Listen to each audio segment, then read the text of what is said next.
আমার মায়ের জন্য আমার সংসারটা শেষ হয়ে গেল। আশা করি আজকের ভিডিওটা প্রত্যেকটা ছেলের দেখা উচিত। মা নিজে পছন্দ করে একটা মেয়েকে আমার ঘরের বউ করে আনেন। মায়ের পছন্দ করা মেয়ে হলেও সে আমার বউ। তাকে ভালোবাসা দেয়া, তার প্রয়োজন অপ্রয়োজন সবকিছু মিলিয়ে আমার একটা দায়িত্ব কর্তব্য রয়েছে তার প্রতি। বিয়ের পরে বউকে একটু সময় দিলে দেখতাম মা আমার সাথে রেগে রেগে কথা বলতেন। মায়ের কথা বউকে মাথায় তোলা যাবে না। সারাদিনে বউয়ের সাথে এত কিসের কথা, রাতে তো সেই একসাথে ঘুমাতে যাবি। দেখতাম এই কথা আমার কাকিমার সাথে আলোচনা করতো। আমার একটা কাকাতো ভাই ছিল যে আমার সাথে সব বলতো। আমি বুঝতে পারলাম আমার বউকে সময় দেয়া আমার মা একদমই পছন্দ করতেছে না। তাই দিনে আমি আমার বউয়ের সাথে তেমন একটা কথা বলতাম না, একটু দূরে দূরেই থাকতাম। আমার মা বলতো বউরা সবার সঙ্গে একসঙ্গে বসে খাবার খেলে সংসারের নাকি অমঙ্গল হয়। তাই আমি আমার বউকে বলতাম, মানে মিনাকে বলতাম একটু পরে খেতে। তবে মা কিন্তু আমার বাবার স্ত্রী, মা ঠিকই বাবার সাথে একসাথে বসে খাবার খায়। মায়ের বয়স এই প্রায় 55-র কাছাকাছি। আমি আমার বাবা মায়ের একমাত্র ছেলে। আমার মা আমাকে কখনো কারোর সাথে ভাগ করতে চাননি। আমিও আমার মাকে ভীষণ ভালোবাসি।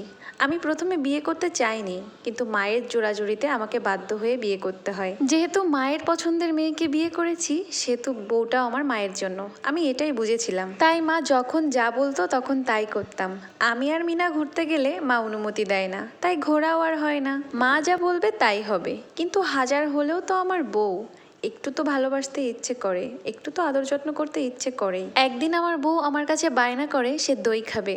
দইটা তার অনেক প্রিয় ছিল। যদিও আমাদের বাসাতে দই আনা হয় না, কারণ আমার বাবা মা দই পছন্দ করে না, তাই বাসাতেও আর দই আনা হয় না। সেদিন রাতে আমি আমার বউয়ের জন্য 1 কাপ দই নিয়ে আসি। তো দই দেখে আমার মা ভীষণ রাগ করে, ভীষণ চেঁচামেচি করে, সারা বাড়ি মাথায় করে তোলে।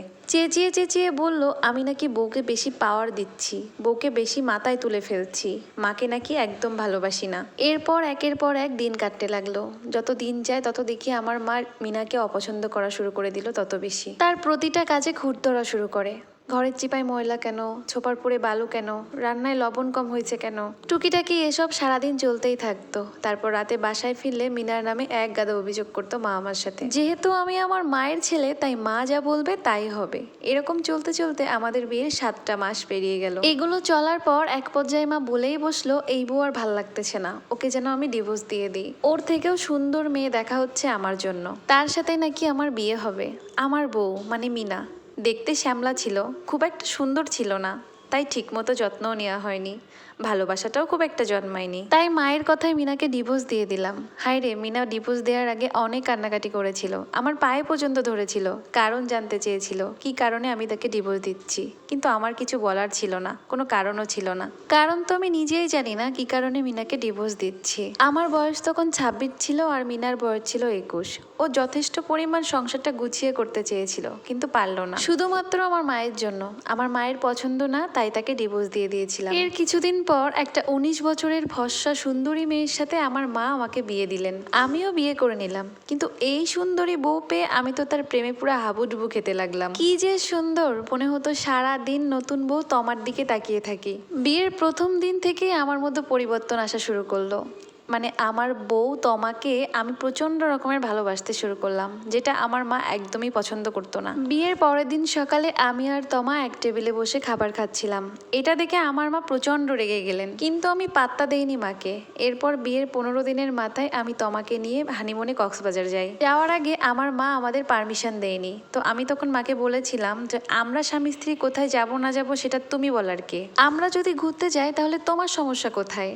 হানিমুনে 1 সপ্তাহ থাকার পর বাসায় আসলাম। এসেই দেখি আমার মা আমার বউকে আর একদমই সহ্য করতে পারতেছে না। এরপর সেই আগের মতনই কাহিনী শুরু করলো আমার মা। তমা এটা করে না, সেটা করে না, ঠিক মতো সংসার করে না, কাজ করে না, তাকে যেন আমি ডিভোর্স দিয়ে দিই। কিন্তু এবার তো আমি তমাকে ছাড়তেছি না। বউ নাকি ভালো না, সবসময় নাকি অশান্তি করে, তাই যেন আমি ওকে ডিভোর্স দিয়ে দিই। এটা হচ্ছে মায়ের কথা।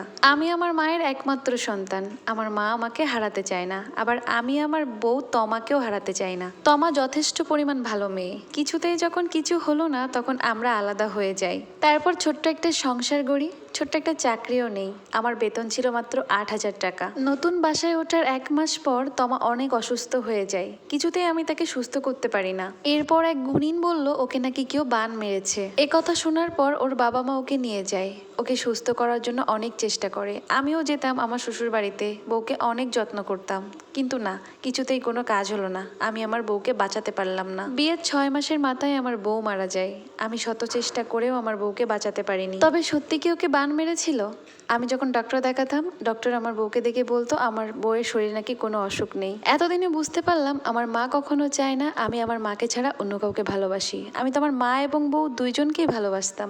আমি আমার প্রথম বউয়ের সাথে করা অন্যায়ের শাস্তি পেলাম আমি। কেন জানি না মনে হলো তমার মৃত্যুর জন্য আমার মাই দায়ী। আমার মা আমাকে আবার বিয়ে করাতে চায়, কিন্তু আমি আর বিয়ে করতে চাই না।